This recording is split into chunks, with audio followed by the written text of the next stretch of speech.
جاوبت عمتها بالون والنحيب: عم قوم خل نعدل دارنا دارنا. عم كون نعدل الخرابة راح يجينا خطارها. عم قوم خل نعدل دارنا، انا خاف على الغفلة ويطب خطارنا.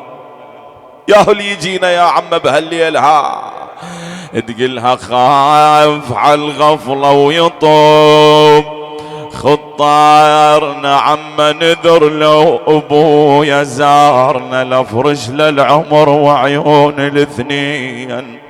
قول نيمت الطفلة، نيمت العلويات ها، الله يعين قلبك يا زينب. اخذت لها غفوة شوية مولاتي زينب، نامتها لحظات وسمعت صوت: هذا ابوي الحسين. عم زينب اجا ابوي الحسين وقال لي الي يا رقية تعالي بنيتي حبيبتي. اجا ابوي الحسين، هذا ابوي. قعدت العلويات، قعدن البنات الصغار ها، مولاتي زينب بعد ما سيطرت على الوضع قعدن يبكن الى ان وصل الخبر الى يزيد عليه اللعائن. قال شنو الخبر؟ قالوا له طفلة من بنات الحسين تريد تشوف ابوها. قال هم وما المانع، ودوا لها راس ابوها. الله اكبر، ابائي كلكم عندكم بنات، شايف البنية من تبكي يجيبوا لها لعابة، يجيبوا لها حلاوة، ياخذونها للسوق، ياخذونها يجيبوا لها ملاعيب. لكن طفلة 3 سنين 4 سنين يجيبوا لها راس مقطوع. جابوا الرأس مغطى بمنديل بطشت. وين مولاتي زينب تباوع شافتهم ها.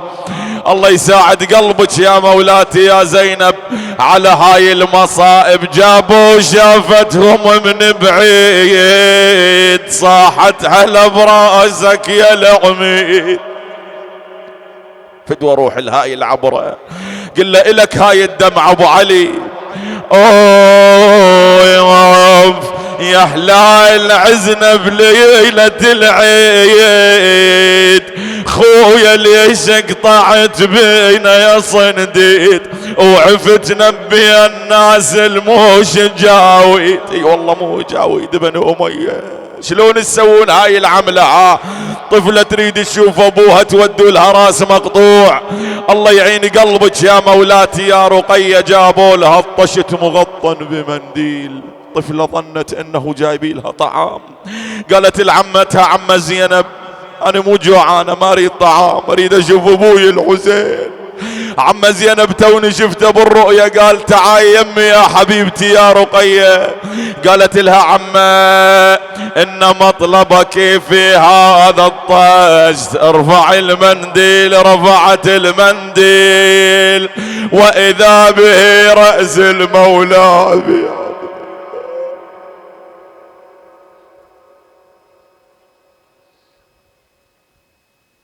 شايف من تروح السافر ها، تروح للزيارة الله يرزقك، تروح السافر البصرة العمارة للكوت هنا الطيبين الله يحفظهم، وترجع اذا عندك بنية صغيرونة: بابا وين تنيت؟ بابا اشتروا لي هدية، بابا جابوا لي لعابة، بابا ماما اخذتني لفلان مكانها، بابا خالو جاب لي، بابا عمو. عود رقية مثل هاي البنات السولف ويا ابوها الحسين، تقول له: جوين كل هاي الليالي ما ناشدت عني يا غالي.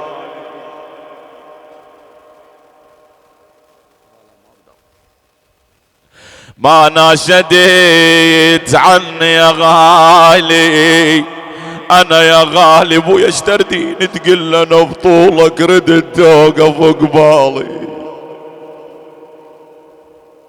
انا قبال راس بطشت ترجع لتالي يا ابويا. شمت موت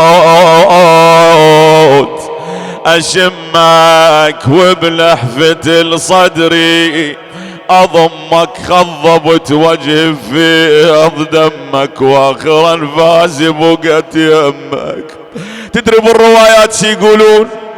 يقولون رقية وضعت شفتيها على شفتي الحسين.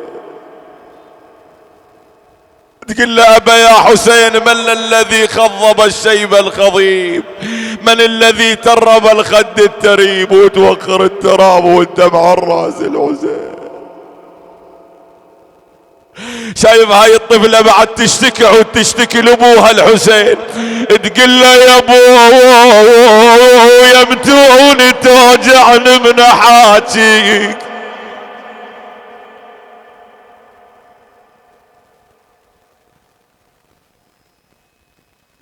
يا ابو يمتوني توجعني من حاجيك، من حاجيك وضلوع ترجف من نصد ليك، انا دفتح عيونك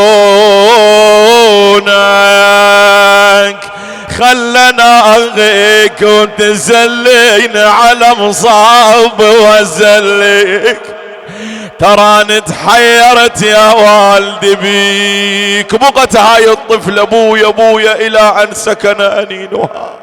مولاتي زينب قالت للعلويات عوفنها نايمة، رقية تعبانة خلنها نايمة على راس ابوها مشتاقت لها.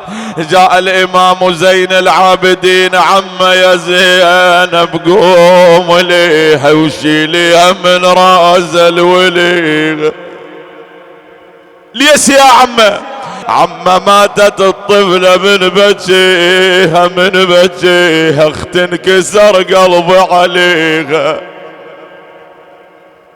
مولاتي زينب بعد البكاء والنياح شلون نقدر نغسل الطفلة؟ قالت لهم ما اقدر انا من اغسلها اموت، ما اقدر اغسل بنية الحسين، الحسين خلاها امانة عندي من اروح للكربلاء واقعد يم قبره شقل له ايش راح اسولف ويا خيي.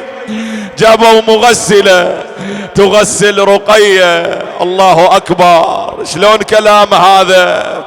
تقول شافت هل تغسل الحزين جسمها اسود كثر ما ظهر بينا. تدري ايش حسبالها المغسلة؟ جت الزينب تقلها انا هاي الطفلة مريضة شوف متونها زرق.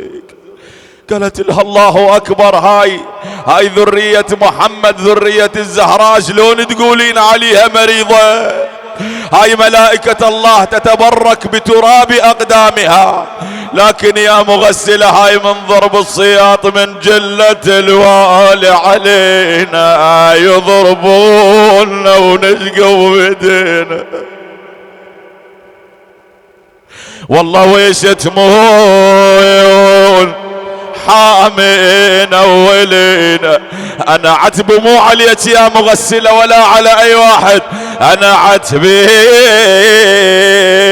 على حامل ضعينا.